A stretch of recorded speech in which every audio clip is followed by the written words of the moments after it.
Okay, so this is part 2 of my new cubes since September.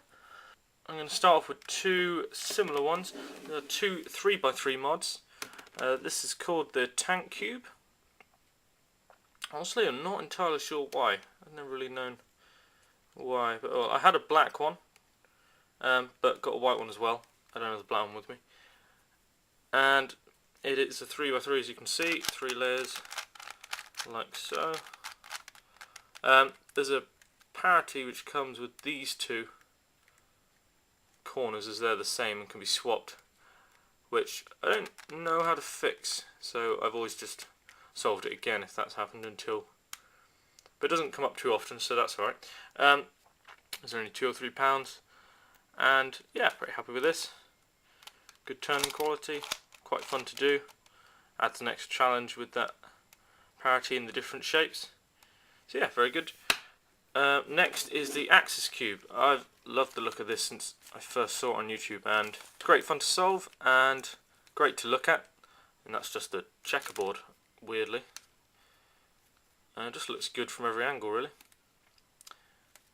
Don't really know what else to say about this. You can see it's a 3x3 mod from this. This was, I think, about £7 or £8 at the time. It's down to about five or less now, but that's alright. I'm still glad I got it. Looks much better in the black than the white, I think.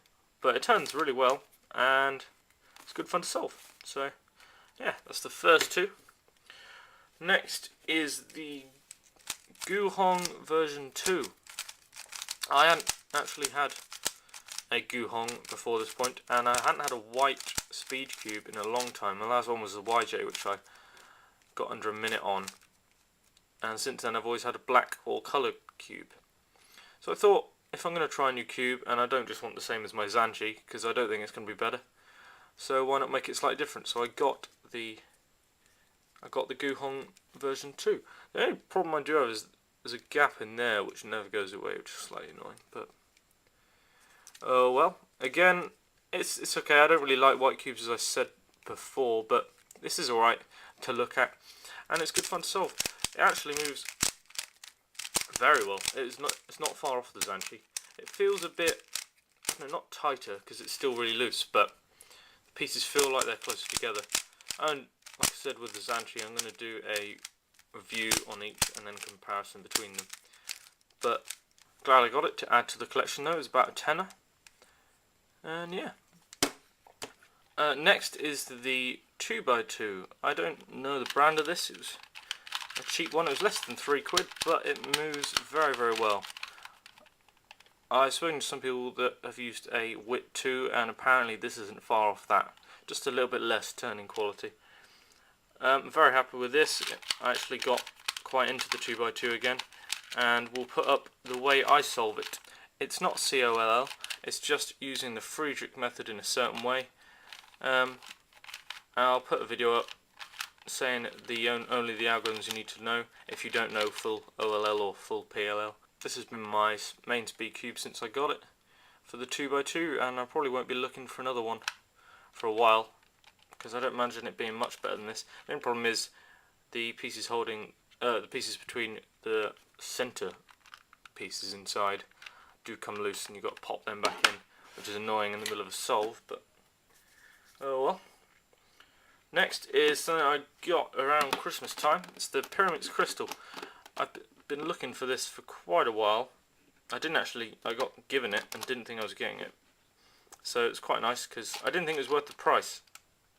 Turns out, if I'd known or used it before, I definitely would have got it for the price. It's a great thing to solve. It's nearly all intuition except the very last step. Or the way I do it is. I'll make a review and tutorial for you at some point for this. The colour scheme is very good, I think. I think it was around £15, and yeah, like I said, would definitely recommend going out and get this, because it's a great different challenge, and to us it just looks good as well. Lastly is the Master Skewb. Now, I didn't even have a Skewb before I got this, but this was one of the first cubes I saw when I first started my collection, and I couldn't find it anywhere on the internet. And then I sort of lost interest with it, forgot about it, and then saw it on the website that I use and thought, yeah, why not? Let's get it and learn how to do it. At the time there was no tutorials on YouTube, which was a bit annoying, but I got quite close and then messed it all up. But over time I found I think it was a blog with the algorithms in it, and then learned how to solve it. I solved it about, I don't know, 12, 15 times, and it's very fun. Yeah, it's all about placement and setup moves, which I've been quite into since having the Neptune Crazy 3x3 cube from Dayan and MF8, which the last bit you solve in a similar way. It's not solved at the minute as I've forgotten the algorithms and would have to look them up, but I'll be doing it quite soon.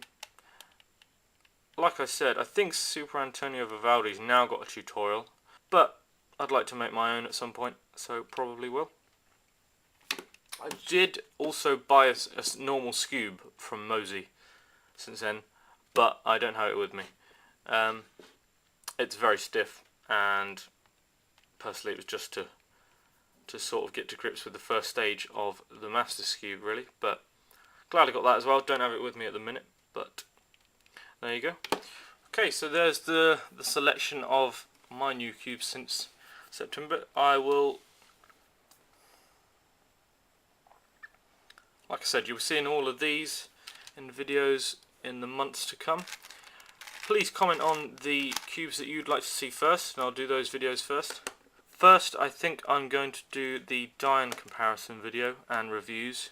Otherwise, please like, favourite, subscribe, and happy cubing. Forgot about this one. It is the V3. I showed you this in a video recently in the 12 3x3 solves video. This was also a present, and actually mine is actually better than most people's described. I lubed it and loosened it and tightened it again, and I also changed the stickers a bit, but I'm actually quite happy with it. And although the pieces are very clunky and there was all the hype about them copying Dayan, this one I would consider using as a speed cube if I didn't have my Zanchi. I do think that it's only just behind it. If you do the algorithm slowly, they flow really well. But if you try too fast, then it can lock up, which is a bit annoying. And to get it like this is actually a bit too loose. But I'm very glad I got it, and it's good to have a cube that isn't a Dayan to speed solve with.